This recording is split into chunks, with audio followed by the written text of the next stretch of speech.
Donc, les éléments de langage, très rapidement, parce que je n'ai pas beaucoup de temps, qu'est-ce qu'on entend dire sur la méthanisation? Il serait vert, propre, renouvelable et durable. Il valoriserait des déchets. La production d'énergie alimenterait le territoire environnant en énergie locale décentralisée. Il serait peu émetteur de gaz à effet de serre, donc bénéfique pour le climat. Le digestat serait un fertilisant et un amendement pour le sol, c'est-à-dire apporterait à la fois les éléments minéraux et l'humus. Cerise sur le gâteau, la méthanisation serait un tremplin vers la transition agroécologique, voire biologique. Voilà, comment on peut être contre? Alors moi, je récuse à peu près complètement tous ces arguments, et ce n'est pas le débat d'aujourd'hui. Aujourd'hui, on a ciblé la production d'énergie, les questions climatiques, comme tu l'as dit, les questions agronomiques, et donc moi, je vais m'intéresser à la production d'énergie. J'ai rien inventé. Hein. Ça, Philippe Pointreau va le reconnaître, c'est le schéma du diagnostic planète qui était mis en œuvre par Solagro. C'est pas que Solagro qui l'avait conçu, mais c'est celui sur lequel moi j'ai eu l'occasion de travailler en tout début des années 2000, donc avec mes étudiants. C'est exactement ce schéma-là. Combien il sort? Alors, il y avait aussi les gaz à effet de serre, c'est pas moi qui en parle ce matin, c'est Jean-Pierre Chevany. Combien on sort, pour combien on a rentré d'énergie directe et d'énergie indirecte, et on fait le solde. Et ça, on ne le trouve plus nulle part. Donc, moi, ce que j'ai fait, j'ai modélisé une exploitation standard, j'ai standardisé une exploitation. Cette exploitation, je l'ai construite à partir d'une étude qu'a fait Jean-Pierre Chevany, qu'il va nous présenter tout à l'heure, parce que c'était la seule source d'information qui me permettait de mettre en face de l'énergie injectée, produite et injectée, les consommations, toutes les consommations, y compris les consommations structurelles en matière de construction du méthaniseur, consommation du fonctionnement, etc. Et je suis partie de là, de très peu d'informations. Je suis partie juste du fait que Jean-Pierre avait, dans sa simulation, indiqué que le volume d'intrants serait de 18 000 tonnes, avec le pourcentage d'effluents d'élevage, ce qui m'amenait à un effectif de 420 vaches laitières. Il imposait aussi les 80 hectares. Alors, ce n'était pas de maïs, il y avait du maïs et de l'herbe, mais peu importe, moi, j'ai transformé comme ça. Et donc, à partir de ça, j'ai calculé mon cas et j'ai aussi utilisé donc les données du référentiel Planète qui date un peu puisque le dernier référentiel, enfin le seul référentiel que je connaisse, il datait de 2002, mais ça n'a pas énormément changé. Donc voilà.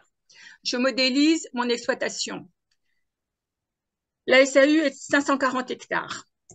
La surface fourragère, donc pâle, est de 400 hectares.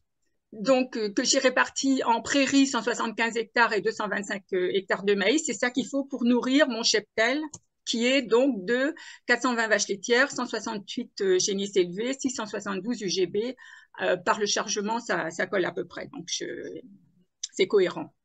J'introduis mon méthaniseur qui consomme 80 hectares de maïs. Je les prends sur le blé. Il me reste donc normalement 60 hectares de blé, mais en fait que 57 parce que j'ai prélevé les 3 hectares artificialisés comme emprise au sol donc de mon unité de méthanisation.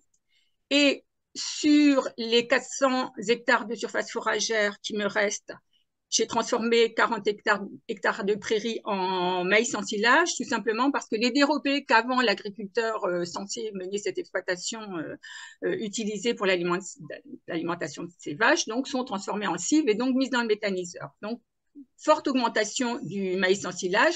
Et en fait, par rapport à ce qu'a dit Xavier tout à l'heure, je suis exactement dans ce schéma-là, c'est-à-dire retournement de prairies pour faire du maïs, soit pour mettre dans le méthaniseur, soit ici pour des besoins d'intensification. Mais après avoir construit ça, je me suis dit, mais ça colle exactement à la réalité qu'on voit sur le terrain. Donc, qu'est-ce qui change? C'est ma dernière colonne. Moins 40 hectares de prairies, plus 120 hectares de maïs, dont 40 remplacent l'herbe et 80 rentrent dans le méthaniseur, et moins 83 hectares de blé. Donc, c'est à partir de ce schéma-là que j'ai jamais vu faire nulle part ailleurs, c'est-à-dire qu'il consiste à voir vraiment l'impact sur le système de production de l'introduction de la méthanisation, que j'ai après fait mon bilan. La méthanisation, quelles conséquences? 18 000 tonnes d'intrants, donc 50 tonnes par jour, donc c'était pour voir dans quel régime juridique donc ça se trouvait, 70% de lisier, 15% de cives, 15% d'ensilage de maïs, ça c'était imposé par le schéma proposé par Jean-Pierre Chevany dans son étude, ce qui produit 6 500 MWh de biométhane injecté dans le réseau gazier, plus du digestat, Pour faire joli, j'ai fait un petit schéma. Donc, mes 18 000 tonnes d'intrants rentrent dans le méthaniseur. Il sort 6 500 MWh de biométhane injecté. Et de l'autre côté, je vais avoir du digestat, matière organique plus eau, plus du gaz carbonique, plus des gaz parasites, H2S, N2O, etc. Je ne vais pas m'apesantir sur ce tableau, on y reviendra s'il y a besoin tout à l'heure. C'est le tableau qui m'a permis de calculer les 6500 mégawattheures, c'est-à-dire je n'ai pas sorti de mon chapeau, hein, j'ai repris strictement les intrants, les pouvoirs méthanogènes, le pourcentage de CH4, les fuites, enfin, etc., la conversion des mètres cubes de biométhane, de biogaz en biométhane avec un coefficient, bon, celui qu'on trouve sur la facture de gaz, hein, de 10,5 kWh par mètre cube aux normes de biogaz, de biométhane, et donc ça m'a donné mes 6500 kWh. Alors, et après, ben, j'ai calculé le solde, c'est-à-dire j'ai bien 6500 MWh d'injecter dans le réseau, mais combien ça m'a coûté. Donc, vous voyez, mon tableau, c'est comme tout à l'heure à droite avec mes 40 MWh d'entrée que j'avais de production. Ben, ici, c'est 6500 et à gauche, à droite, c'est les débits, les crédits, à gauche, c'est les débits. Ben, j'ai enlevé toutes les charges successivement. Alors, les charges, c'est là que l'étude de Jean-Pierre Joigny m'a été extrêmement précieuse. J'ai repris strictement toutes les lignes qu'il avait dans son étude. Consommation d'énergie, conception, construction, entretien du site, 80 MWh. On voit que c'est pas beaucoup parce qu'en fait, c'est de l'amortissement sur, et encore, je pense que j'ai écrit sur 15 ans. Donc, voilà, 80 MWh. Les cultures, maïs, cives, culture, récolte, ensilage, donc 800 MWh. Ça, j'ai dû le reprendre en grande partie sur le référentiel planète conçu par, enfin, utilisé par Solagro. Collecte, transport, introduction dans du lisier, donc dans le méthaniseur. J'ai repris des données moyennes, prises d'ailleurs de l'étude conseil régional que mène Solagro sur les distances moyennes et les coûts par kilomètre. Fonctionnement du digesteur, ben, c'est pompage, malaxage, chauffage, etc. Jean-Pierre, dans son étude, a 10% retient 10%, donc j'aurais pu mettre 650, mais j'ai revalorisé le gaz de l'épuration. Les fuites, je les ai enlevées des 6500, donc je ne les ai pas recomptées là. La purification du biogaz en biométhane injecté, donc 650 MWh. Torchère, arrêt accidentel, déconstruction en fin de vie. J'ai été extrêmement pessimiste dans mes hypothèses. J'ai mis epsilon parce que je ne sais pas trop, mais si on creusait l'étude, et je pense qu'il faudrait le faire, on aurait des chiffres en face qui augmenteraient encore la consommation d'énergie. Total des consommations, 2140. Et donc, du coup, ma production nette, elle n'est pas de 6500, elle est de 4360. Donc, c'est un mensonge quand on dit que ce méthaniseur, imaginez, mais c'est les 22 000 de tout à l'heure du méthaniseur du Loiret et de tous les méthaniseurs, c'est un mensonge. Il ne produit pas 6500, il produit que 4360. Et encore, comme vous le voyez, c'est ma production nette V1, version 1, parce que il y a une question que moi, agronome,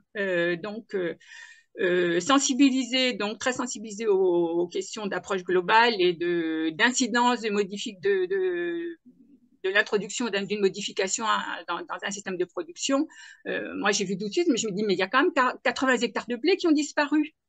Et ça, personne n'en parle. Donc moi, en bonne comptable, que mégawatts ou euros, c'est la même chose, ben, je les ai introduits. Et donc, ben, je suis repartie de mon petit schéma de tout à l'heure. Je me suis dit, qu'est-ce qui change? Ben, j'ai 40 hectares d'herbe en moins, mais 40 hectares de maïs en plus, donc ça va coûter plus cher.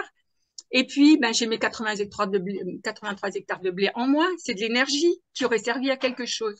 J'ai comptabilisé l'énergie que représentait toute cette variation.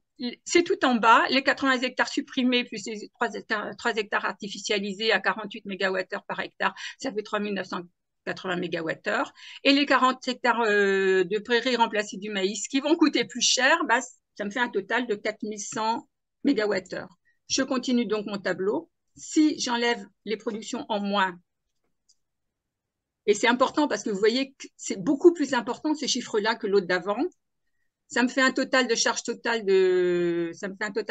6240 MWh. Et donc, ma production nette, tout étant déduit, y compris le détournement des hectares dans le méthaniseur, ça me fait plus que 260 MWh.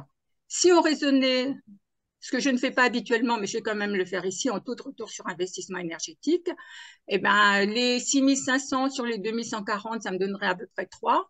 Et les 6500 sur les 6240, ça me fait à peu près 1. Donc, un taux de rendement énergétique qui est très mauvais. Donc, d'une façon ou d'une autre, il faut prendre en compte ces hectares qui disparaissent. Et le problème auquel on est confronté, c'est que toutes les études qui sont présentées et toutes les comment dire, tout l'argumentaire en faveur de la méthanisation partent du principe qu'il n'y a pas de culture énergétique dédiée. C'est-à-dire, dans le scénario after, il est dit, mais non, nous, on ne détourne pas de culture, on n'utilise que des cives et des déchets. L'ADEME fait pareil. Ah, moi, j'ai compilé, comme l'ADEME n'est pas venu, j'avais compilé quelques informations. À chaque fois, la question du détournement des hectares de culture qui servaient à autre chose est complètement occultée comme si ça n'existait pas. Alors, non seulement ça existe, mais c'est de plus en plus important. Donc, ce que nous enseignent ces chiffres. La remarque préliminaire, c'est que je voulais quand même préciser. L'exemple est assez conforme à ce qu'on peut observer dans la réalité. Mes taux de pourcentage sont tout à fait conformes voilà, à ce qu'on peut voir. L'exploitation est importante, mais on peut très bien la transformer en 5 ou 6 exploitations de taille plus réduite, ça reviendra au même. L'approche globale et systémique permet seule d'appréhender les enjeux de manière exhaustive. Se chauffer ou manger, on m'a dit, mais dis pas ça, on peut faire les deux. Non, non, on peut pas faire les deux. Un hectare peut pas à la fois produire de la nourriture et de la biomasse énergie, pas le même hectare, et on est sur une planète finie, j'en suis désolée. Donc, un rendement énergétique désastreux. Il faut gérer la rareté, c'est-à-dire il faut affecter les facteurs de production à leur usage le plus énergétique. Est-ce que la biomasse est une énergie vraiment renouvelable? Il faudrait déjà s'entendre sur le terme de renouvelabilité et en plus le coût exorbitant. Conclusion et perspective. La méthanisation produit-elle vraiment de l'énergie? Pas de réponse simple. La production est globalement dérisoire. Mais ça dépend, effectivement, ça a déjà été dit juste avant moi, ça dépend de la nature des intrants, de leur origine, et ça dépend surtout des alternatives qui permettraient d'atteindre aussi bien, voire mieux, les objectifs de transition énergétique et agroécologique. Donc, chaque projet doit être analysé spécifiquement et rigoureusement, avec des outils d'analyse et de décision adaptés et incontestables qui restent à construire, parce que malheureusement, depuis qu'on a abandonné Planète, il n'y a plus rien. Voilà. La méthanisation est une question dont les implications sont beaucoup trop graves pour qu'on puisse se permettre de la traiter de manière simpliste et désinvolte.